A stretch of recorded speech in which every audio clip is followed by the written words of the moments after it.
जैसे हम अपनी बॉडी में देखें, ह्यूमन में करीब मोर देन 250 डिफरेंट टाइप की सेल्स होती है। 250 से ज्यादा टाइप की सेल्स हैं। क्या ये शुरू से थी? जाइगोट बना, एम्ब्रियो बना, उस समय तो सारी सेल एक जैसी थी। हर नॉर्मल डिवीजन हो रहा है, नई नई सेल्स बन रही हैं।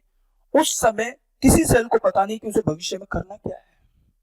और जैसे वो सेल बनती है, वो पूछ भी ले कि बताओ मुझे करना क्या है, मेरा क्या फ्यूचर है, तो उसे कहा जाता है चुपचाप अभी ग्रोथ करो, कुछ करने लायक बनो। तो जो करने लायक बनने के लिए उसे कुछ मिनिमम ग्रोथ करनी पड़ती है। वो जो ग्रोथ फेज होता है वो है जीवन फेज। कहते हैं कि जन्म के बाद जीवन आरंभ होता है, तो यहाँ भी जीवन ही आरंभ होता है। सेल, जैसे ही एक सेल बनी, बनते ही सबसे पहले क्या शुरू होगा? जीवन तो शुरू हो गई। और उस जीवन में क्या होगा? जीवन बहुत अच्छा है ना? तो इसमें वो ग्रोथ हो रही है जो एक जरूरी ग्रोथ है। अच्छा, एक मिनिमम ग्रोथ होने के बाद, जैसे कि हम मान लीजिए 9-10 तक पढ़ लिए, अब उसके बाद जैसे हम 9-10 में आने लगते हैं तो हमारी फैमिली, पेरेंट्स सब सोचने लगते हैं कि अब क्या करना है, आगे क्या करना है, we have to decide and all this things. Same ऐसे ही जब जीवन की एक मिनिमम ग्रोथ हो जाती है टुवर्ड्स द एंड ऑफ जीवन, अब सेल सिंसियरली सोचने लगती है कि अब इसे क्या काम देना है। ठीक है? और एक मिनिमम एसेंशियल ग्रोथ के बाद सेल को काम या फ्यूचर बताया जाता है कि भाई आपको जो है नर्व सेल बनना है, आप मसल्स का काम करेंगे, आप आरबीसी बनेंगे। तो ये डिसाइड हो रहा है कब? जब एक एसेंशियल ग्रोथ हो गई उसके बाद। और किसी को ये भी कहा कि भाई तुम क्यों बैठे, तुम्हें तो डिवाइड करना, नई सेल बनानी, चलो शुरू हो जाओ। तो क्या करा हमने? काम डिवाइड किया। ठीक है? अब जिसको जो काम मिला आगे भी वो ग्रोथ करेगा, लेकिन अब वो ग्रोथ कैसे करेगा? जो वर्क मिला है according to the work allotted. आप सेल में पढ़ते हैं, बहुत सी जगह आता है डिफरेंशिएशन, डिवीजन ऑफ लेबर। ये क्या है? ये वही था। तो जब एक सेल बनी उस समय नहीं हुआ, आफ्टर ए मिनिमम ग्रोथ उसको वर्क डिवाइड किया गया। एक मल्टी सेलुलर ऑर्गेनिज्म की यही खासियत है। यूनिसेलुलर में नहीं होता, वहां हर सेल को सारा काम करता है, तो वो फटाफट डिवाइड कर जाता है, उनको पता है। लेकिन मल्टी सेलुलर में ऐसा नहीं। अब जिस सेल को कहा कि आपको नर्व सेल बनना है, तब उसका माइंडसेट चेंज हो गया कि अपने को अब अपने अंदर वो चेंज लाने जिससे कि हम अपना एज ए नर्व सेल्स अच्छे से काम कर पाए। तो उसके स्ट्रक्चर में परमानेंट चेंजेस करते हैं, वो जो भी शेप साइज है उनका। जिसको मसल्स बनने को कहा वो उस तरह से काम करेंगे। जिसको आरबीसी बनने को कहा उसका दिमाग क्लियर हो गया कि अपन तो ज्यादा से ज्यादा हीमोग्लोबिन भर लें ताकि ज्यादा से ज्यादा ऑक्सीजन ले जा सकें, और अपने इस काम में वो अपने न्यूक्लियस तक सेक्रीफाइस कर देते हैं। ठीक है? हर सेल, उन्होंने साहब कहते देखो बाद में बदलना मत, हमें जो काम दे दिया फिर हम उसी के अकॉर्डिंग चेंज हो जाएंगे। बोले ठीक है। तो उन्होंने अपने अलॉटेड वर्क के अकॉर्डिंग अपने अंदर चेंजेस किए। इस चेंज के दौरान भी वो ग्रोथ कर रहे हैं। ठीक है? लेकिन वो ग्रोथ उनके वर्क के, उनके फ्यूचर के अकॉर्डिंग है, और इसी को हम डिफरेंशिएशन कहते हैं। समझ में आई बात? अलॉटमेंट जो हुआ that was division of labour. Allotment के अकॉर्डिंग जब हमने अपने आप को चेंज किया तो वो हुआ डिफरेंशिएशन। ठीक है? अब किसी एक सेल को यह भी कहा गया कि यार आपको तो डिवाइड करना है। और एक चीज ध्यान रखिए, डिवीजन एक ऐसा काम है जिसके लिए सेल बहुत ज्यादा स्पेशलाइज्ड नहीं हो सकती। Cell has to be very simple. ठीक है? बिल्कुल जो बेसिक सेल होती वैसी रहनी, उसमें कुछ नहीं करना। तो जैसे जिस सेल को कहा कि आपको तो डिवाइड करना है, नई सेल बनानी है, ठीक है, तो अब वो सेल क्या सोचती है, चलो भाई अपने को तो डिवीजन का काम मिला है, तो डिवीजन मतलब 2 डॉटर सेल बनानी है, तो अपना जितना सामान है पहले उसको डबल करूं तभी तो बांटेंगे। तो बोले ठीक है चलो शुरू करते हैं। तो सबसे पहले जो सबसे इंपॉर्टेंट चीज है उसको ध्यान से डबल कर लो। क्या? डीएनए। तब एक मेजर इवेंट होता है डीएनए रेप्लिकेशन।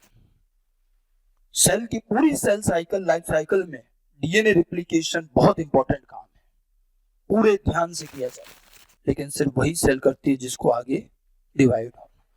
जिसको और कुछ काम करना था उसने इस पे दिमाग ही नहीं लगाया।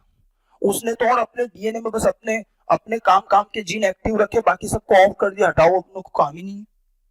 हो गया ना उसका काम तो अलग। अब जिसको डिवाइड करना था उसने सबसे पहले अपने डीएनए को ढंग से रिप्लिकेट किया। तो वो जो है जीवन फेज से किस में आ गई? एस फेज में। एक्चुअली जीवन के एंड में, जीवन फेज के एंड में बात कर रहा हूं मैं, जीवन फेज के एंड में एक चेक पॉइंट होता है। जैसे हम कहते हैं 9th-10th में हमारा भी एक चेक पॉइंट होता है जहां हम तय करते हैं कि हमें करना क्या है। उस चेक पॉइंट पर डिसाइड होता है सेल क्या करेगी। यहां सेल के पास 3 विकल्प हैं। पहला कि वो इस चेक पॉइंट को क्रॉस करे, अगले फेज एस फेज में चली जाए। वो वही जाती है जिसको आगे डिवाइड करना है, क्योंकि अगले फेज में काम क्या है, डीएनए रेप्लिकेशन। ठीक है, कुछ सेल कंफ्यूज रहती है, करना क्या है, तो the remain in hold position, वो रुक जाती चेक, रुको सोचने दो। मतलब कईयों को कहते तुम रुको, अभी तुम्हारा काम बताते हैं, अभी तुम कंफ्यूज लग रहे हो। तो some cells remain arrested at check point, और कुछ सेल्स का माइंडसेट क्लियर होता है कि I have to work like a nerve cells और मसल सेल्स। तो वो अब सोचती कि अपनों को डिवीजन का तो काम ही नहीं है, तो वो उस जीवन से बाईपास निकल जाती है एक और क्विजेंट फेज जिसको हम जी नॉट फेज कहते हैं। अच्छा, G naught phase is also growth phase. अब वहां वो, लेकिन वो ग्रोथ कैसे कर रही है, जैसा उसको काम कर रही है। और उसने साहब कह दिया, भैया हमें काम बता दिया, अब हम अपना काम कर रहे हैं। तो उस चेक पॉइंट पर 3 चॉइस हुई। ठीक है, जो अरेस्टेड होती है वो वैसे चॉइस नहीं मानी जाती, थोड़ी देर के लिए कभी कभी सेल को रोक दिया जाता है और फिर उसको या तो आगे क्रॉस करने को बोल दिया जाता है या जी नॉट में चली जाती है। बट थोड़ी देर के लिए कभी कभी सेल रुक भी जाती है। मेनली वहां 2 ऑप्शन है कि either you have to cross the check point और you have to enter in G naught phase. अब जो जी नॉट फेज में गए वो जीवन से एग्जिट हो गए। ठीक है, और वो अपना काम कर रहे हैं। जिसको डिवाइड करना वो एस फेज में गया, उसने अपना डिवीजन, अपना डीएनए रेप्लिकेशन किया। रेप्लिकेशन होने के बाद अब उसने सोचा अपनों को डॉटर सेल बनानी, तो खाली डीएनए डबल करने से काम थोड़ी चलेगा, थोड़े बाकी के सेल ऑर्गेनल कुछ चीजें भी तो डबल करनी पड़ेंगी, तो उसको भी तो कुछ ग्रोथ करनी पड़ेगी। अब डिवीजन के अकॉर्डिंग जो ग्रोथ होनी है, जो चीजें डबल की जा रही है, वो है G2 फेज। ये गैप क्यों दिया है, क्योंकि ग्रोथ का जो काम है मेटाबॉलिक इवेंट दिखाई नहीं देता। तो सेल साइकिल में अगर हम मेजर इवेंट देखें तो सेल पैदा हुई, उसके बाद एक मेजर फेज आता है डीएनए रेप्लिकेशन। सेल के पैदा होने से डीएनए रेप्लिकेशन के बीच का खाली गैप G1 गैप 1 कहलाता है। इस दौरान सेल अपना मिनिमम ग्रोथ कर रही है। और डीएनए रेप्लिकेशन के बाद जब सेल डॉटर सेल में डिवाइड हुई, रिप्रोड्यूस हुई, उसके बीच का जो छोटा सा गैप होता है वो गैप 2 है। इस दौरान सेल तब भी ग्रोथ कर रही है अकॉर्डिंग टू डिवीजन। समझ में आई बात? इसलिए हम इसके 3 हिस्से करते हैं।